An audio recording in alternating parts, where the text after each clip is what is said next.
Nous sommes ici au Kosovo, dans les environs immédiats de Pristina, la capitale, pour faire l'introduction au panorama des actions d'handicap international en 2004.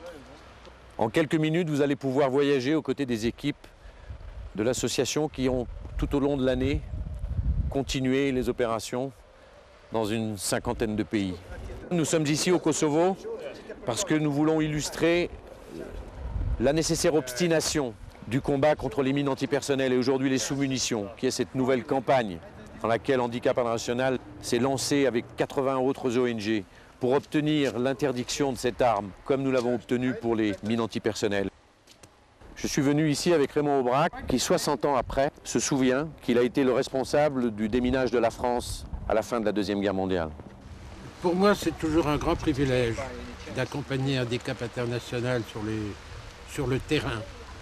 Pourquoi? Simplement parce que j'ai une grande admiration pour cette organisation et la cohérence de son action et l'acharnement avec lequel elle le poursuit. Handicap a commencé par aller soigner des populations qui étaient privées des soins élémentaires qu'un État doit à sa population. Et puis, des soins aux populations, Handicap est remonté aux causes. Et là, j'ai retrouvé les activités de déminage qui ont été mon lot il y a 60 ans, quand il s'agissait du déminage de notre pays après la Seconde Guerre mondiale. Qu'est-ce que c'est que ces armes qui sont laissées par les guerres, par les troubles, et qui s'adressent, qui s'attaquent à des populations? En fait, pour moi, ce sont, et nous l'avons vu dans mon pays, ce sont des armes qui sont des armes de terrorisme généralisé. Leurs victimes civiles sont beaucoup plus nombreuses que les victimes militaires n'ont été avec ces sous-munitions qui doivent être reconnues comme des armes antipersonnelles et des armes anticiviles et des armes de terrorisme généralisé, de manière à ce qu'on puisse espérer qu'un jour les États et toute la société les aura rejetés et ne voudra plus les utiliser.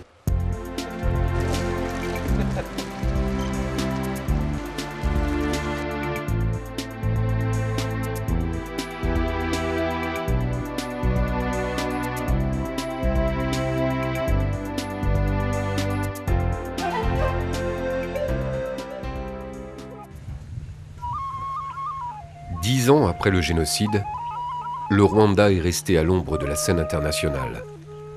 Ce petit pays de l'Afrique des Grands Lacs est en convalescence, et ses habitants n'ont pas fini de soigner les plaies du corps et de l'âme. Handicap International a été présent au Rwanda dès la fin des massacres, en juillet 1994. Et devant la gravité de la situation, l'association a choisi de s'engager sur le long terme.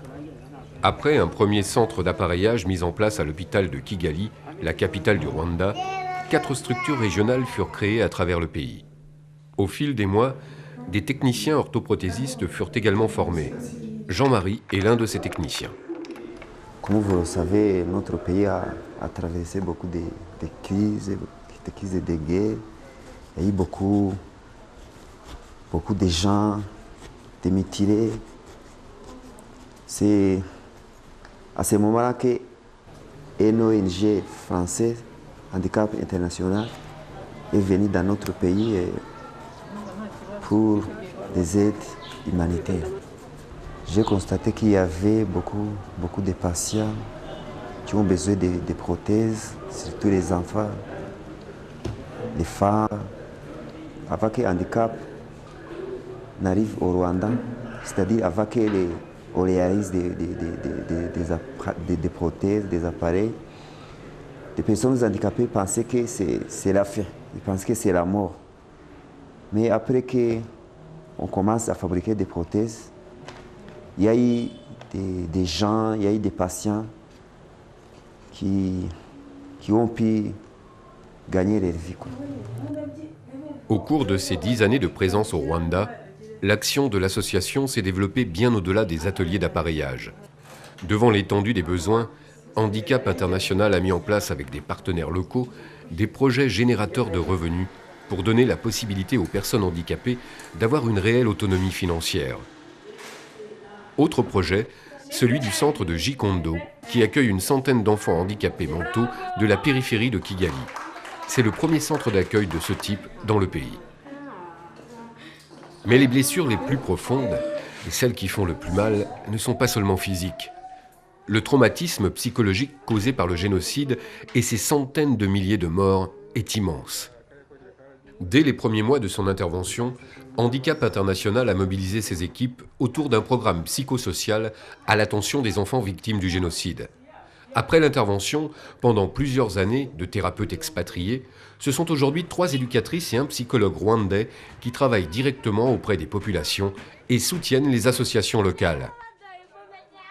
L'action de ce programme met l'accent plus particulièrement sur les adolescents. Enfants du génocide, ils sont les citoyens de demain et demeurent un maillon particulièrement fragile de la société rwandaise. Un travail long et difficile qui prend des formes diverses. Entretiens individuels, groupes de parole, ateliers de dessin ou de théâtre. Il y a des enfants qui ont vécu le génocide et qui ont perdu leurs parents au cours du génocide. Il y en a qui sont encore petits, qui n'ont pas su assister, mais qui entendent la cause de la mort de leurs parents. Alors, ça suscite en eux un sentiment vraiment qui touche à leur vie psychologique. Alors, ce qu'on fait, c'est de les approcher, essayer de leur montrer que devant eux, il y a la vie. Ils doivent vivre. Ce qui s'est passé avec leurs parents, mais eux, ils doivent vivre.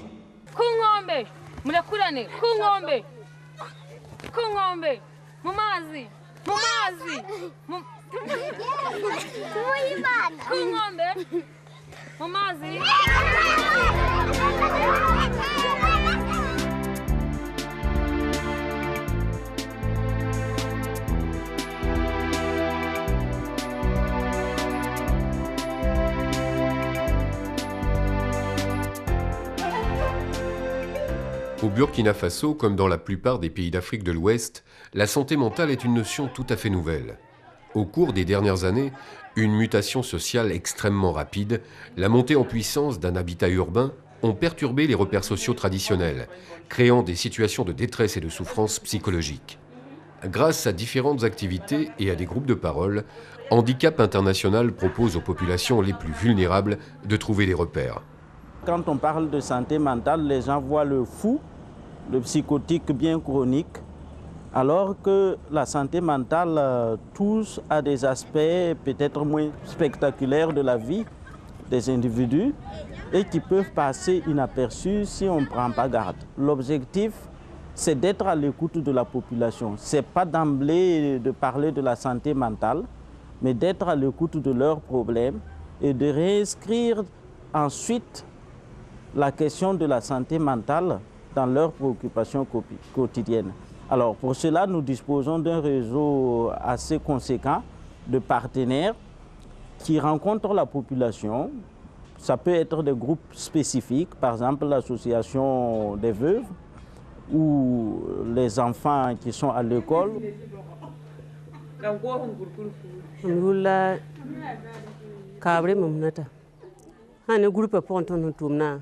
Tun manda fa tun ya tun pisnu tun manda safande tun lohda gare tun seta futu et seta mandriya dama kamba kompel ha futu fa tun seta tun sohda ne taba dimas fa tun hitame sohda ne taba donc kiwa pour un pipi dimani pour dawa ne ba fa gili hitame la hankel ne wala ne dima hata ba ni na ten tara to kene kene ni sa ba pour la pipi dima ha fa gili hitame tun hanyi tigita ba sanda taba zaka pousse kamba zamb zingi ne zaka fagil zamba ya ne toto ninga ga woto ha sida tara nyon ne tonno edin yitin sira tabo to ne sakan taba a konta la nyon ruso edin le ban pame to le parba asan se sada man yinga son dena ha sida vena de la ruso.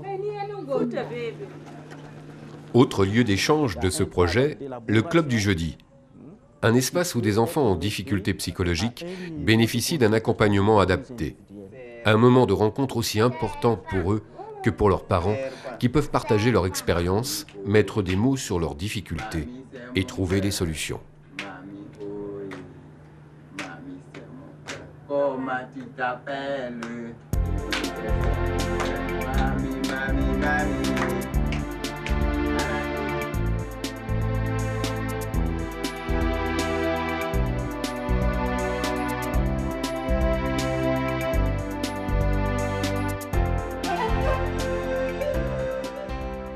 Plus de 10 ans après le retrait de l'ONU et les premières élections, les populations cambodgiennes ne sont toujours pas à l'abri des conséquences de la guerre. La pression démographique pousse les plus pauvres à défricher de nouvelles terres, celles dont personne ne voulait à cause de la présence des mines.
Engagé aux côtés des populations khmères depuis le début de son activité, Handicap International continue ses activités d'appareillage au Cambodge.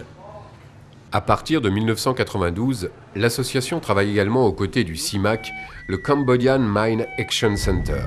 Handicap International s'est fortement investi pour le déminage du Cambodge. Après avoir encadré les équipes de démineurs du CIMAC, l'avoir aidé à se structurer et effectuer le marquage des zones minées, Handicap International a participé plus récemment à la mise en place de petites unités de déminage. Mobile, plus proche des populations, elle travaille au déminage des parcelles agricoles et sensibilise les populations civiles aux dangers des mines antipersonnelles et des munitions non explosées.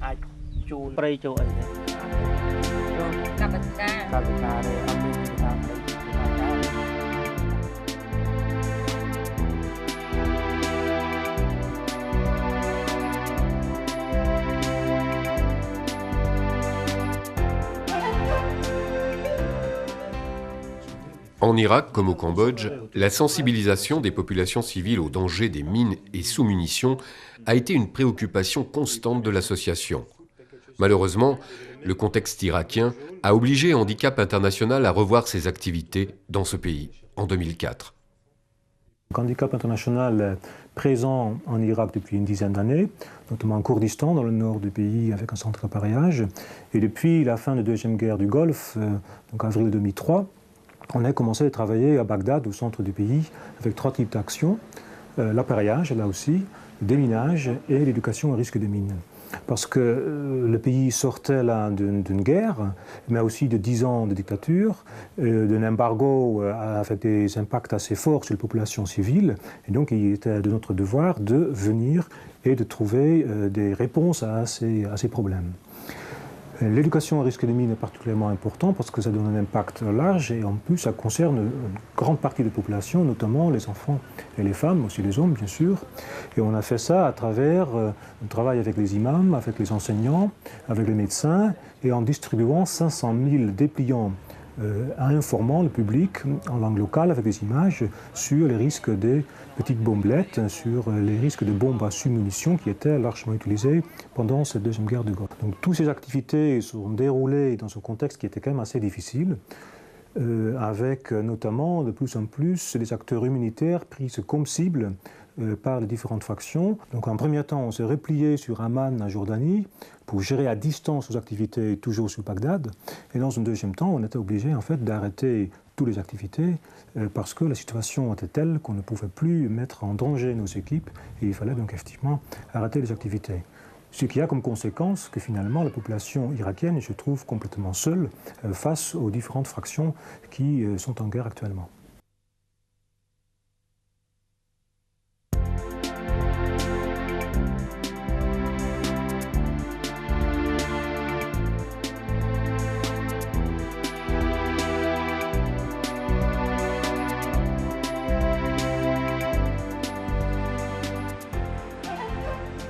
« 2004 est une année importante pour la campagne internationale contre les mines.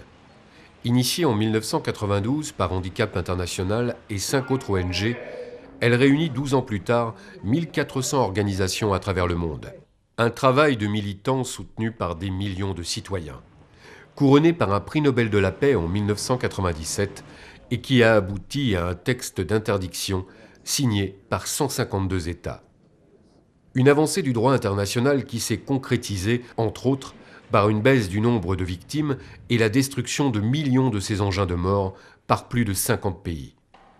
Un texte cependant perfectible, en bas duquel il manque encore la signature de la Russie, de la Chine et des États-Unis. Cela a été tout l'enjeu de la conférence de Nairobi en décembre 2004, la première conférence d'examen du traité. Les associations de la campagne internationale contre les mines y ont marqué leur volonté d'universaliser le traité, d'améliorer certains articles pour une interdiction plus large et plus complète et de permettre une meilleure prise en compte des droits des victimes.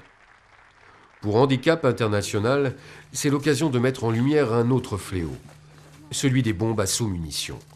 Largement présentes dans les zones de conflit, les sous-munitions ont les mêmes conséquences humanitaires et constituent le même danger pour les populations civiles que les mines antipersonnelles.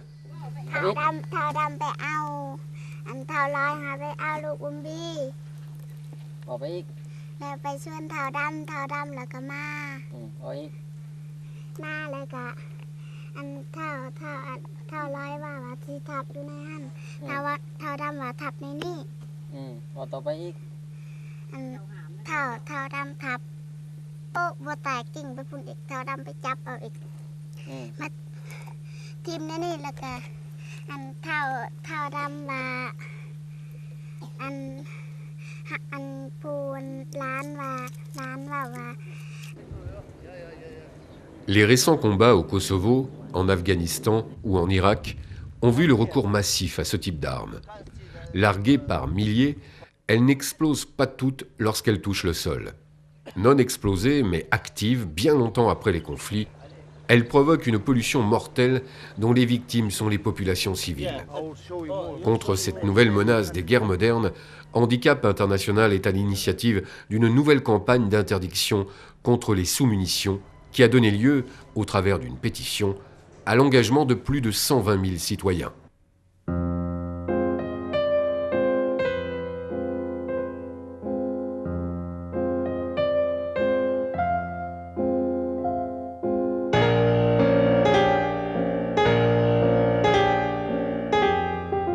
Les bombes à sous-munitions, des mines antipersonnelles qui ne disent pas leur nom. Avec Handicap International, dites non aux bombes à sous-munitions.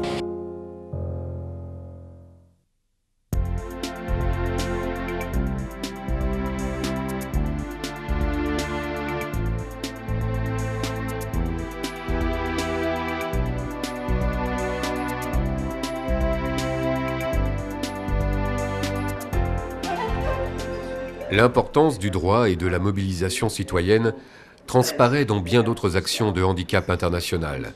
C'est notamment dans cette perspective que l'association participe à la Convention des Nations Unies pour la promotion, la protection des droits et de la dignité des personnes handicapées. Faire progresser le cadre législatif international pour permettre une meilleure intégration des personnes en situation de handicap est un des engagements de Handicap International. Les projets menés au Brésil avec l'association Vida Brasil en sont une illustration. Primeira coisa que você tem que dar à pessoa com deficiência visual para que ela desenvolva sua potencialidade é oportunidade. Então, se você puder oportunizar ela a a estar convivendo nos outros ambientes sociais, a ter a oportunidade de ter acesso à educação, acesso à informação, que eu acho que é uma das coisas mais importantes. A gente tem pouco acesso à informação. As pessoas devem tentar contribuir com isso e conviver com essas pessoas, que são pessoas, eu diria, como outras qualquer, e que têm uma visão eu diria uma visão do mundo diferente, entendeu? Percebe o mundo de uma forma diferente. Além disso, a gente vem tentando travar um diálogo com a sociedade, né, mostrando as potencialidades das pessoas portadoras de deficiência visual, né, no nosso caso, e também diminuir o preconceito que existe dessas pessoas em relação às pessoas portadoras de deficiência. Porque a gente acredita que o crescimento de uma sociedade, ela só se dá a partir do momento que você identifica o outro como seu semelhante, como alguém que tem uma diferença em limitação, mas que também tem total condição de contribuir para a construção de uma sociedade melhor. Au pays du carnaval et des écoles de samba, l'action de handicap international et de Vida Brasil se décline également de manière festive à travers le projet Buscapé, un projet inclusif où personnes handicapées et valides préparent ensemble le défilé du carnaval et participent à la fête. Nós estamos no CRPD, uma das entidades parceiras do Buscapé, desenvolvendo a atividade de reciclagem de papel. Uma das oficinas do CRPD. O CRPD desenvolve atividades com crianças portadoras de necessidades especiais que moram aqui dentro das obras assistenciais de Irmã Dulce. E esses meninos participam junto com as crianças do Buscapé, né, que eles também são do Buscapé, nas atividades das oficinas e durante o carnaval também. E a proposta é justamente inclusiva porque outras crianças ditas normais também participam das atividades junto conosco, não é? Isso. Então, não é, Manuel? Você é quem? Deus desce. Deus desce, também participa das atividades aqui, não é isso? E você gosta? Gosto. É assim que funcionam as atividades do Buscapé.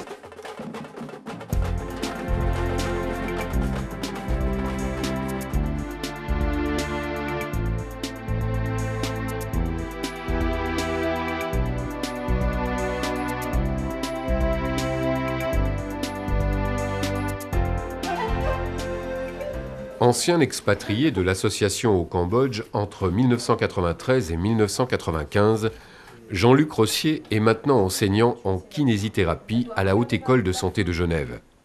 À son retour, il s'est engagé au sein de la section suisse de Handicap International. Fort de son expérience auprès des personnes paraplégiques et tétraplégiques, il est venu renforcer l'équipe de Handicap International en Iran suite au tremblement de terre de Bam en décembre 2003. Comme en Turquie, au Salvador ou en Inde, Handicap International s'est mobilisé dès l'annonce du séisme et de ses 20 000 morts.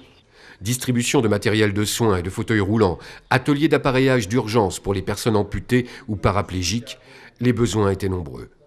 Jean-Luc Rossier est intervenu quelques mois après le séisme pour une formation de kinésithérapeute iranien.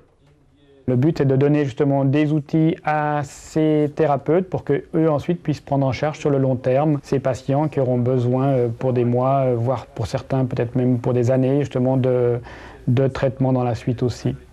Et donc on voit assez directement, on a eu les patients qui sont venus, on a vu très directement aussi les effets que ça avait. Par exemple, on a eu plusieurs patients qui sont venus et avec qui on a travaillé le transfert sur le sol. C'est un transfert ici qu'on apprend plutôt assez tardivement dans la rééducation en Europe parce que les besoins ne sont pas forcément nécessaires. Mais on s'est vite rendu compte sur place que comme les gens dormaient à terre, c'était important qu'ils puissent apprendre à descendre au sol tout seul. Il y a un patient par exemple qui est venu et puis qui nous a dit que jusque-là c'était sa femme qui devait l'aider pour descendre au sol parce que lui n'arrivait pas à le faire. On lui a montré des techniques et des adaptations pour le faire. Il est arrivé aussi assez rapidement. Et c'est vrai que quand je suis allé le revoir, par exemple, chez lui après, il nous a assez rapidement dit c'est vrai que ça change ma vie, ça change aussi ma relation avec ma femme, ça change ma relation dans la famille. Ça leur donne aussi des possibilités d'entrevoir une vie aussi plus autonome pour la suite. Et ça, je crois que c'est vraiment quelque chose de très, très important. Mais l'autonomie, elle ne s'arrête pas seulement à cet aspect physique, il faut qu'elle aille beaucoup plus loin dans l'aspect de la réinsertion sociale, dans l'aspect de la réinsertion économique aussi. Donc au maximum, on va chercher, comme on l'avait fait au Cambodge, à pouvoir les aider à trouver des activités rémunératrices. On va pouvoir donner un certain nombre d'outils justement pour qu'ils puissent commencer une activité ou peut-être leur donner une formation spécifique pour qu'ils puissent aussi ramener de l'argent au sein de leur famille, pour qu'ils puissent être intégrés dans leur famille.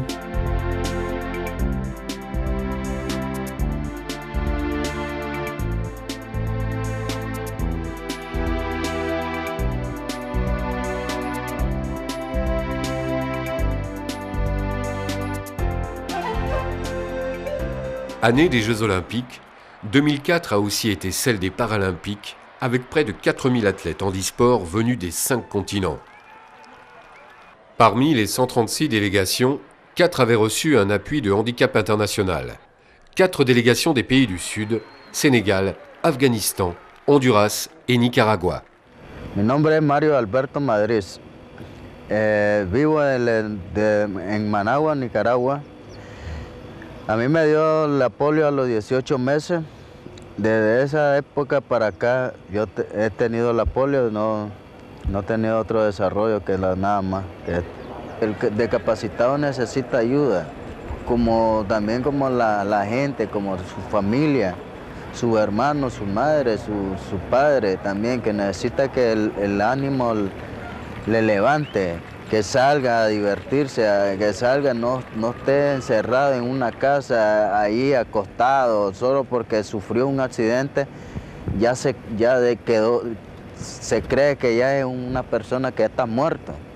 Y eso no es así, uno tiene que demostrarlo como discapacitado.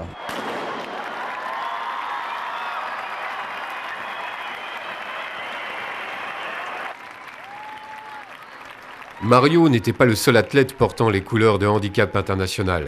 Il y avait également Ousmane du Sénégal et Marina, adolescente afghane. À 14 ans, c'est la plus jeune athlète de ces Jeux. She just says that it's a golden chance and my participation is the gold one, that I don't want a gold medal, or if it's not gold medal, bronze, silver, so it's nothing, but just my participation is very better. It's a big thing that I participate in that big Paralympic Games. Pour Handicap International, l'ouverture croissante des Jeux paralympiques aux pays du Sud est symbolique. Mais au-delà du symbole, il s'agit de vivre avec son handicap, de vivre ensemble, de vivre debout.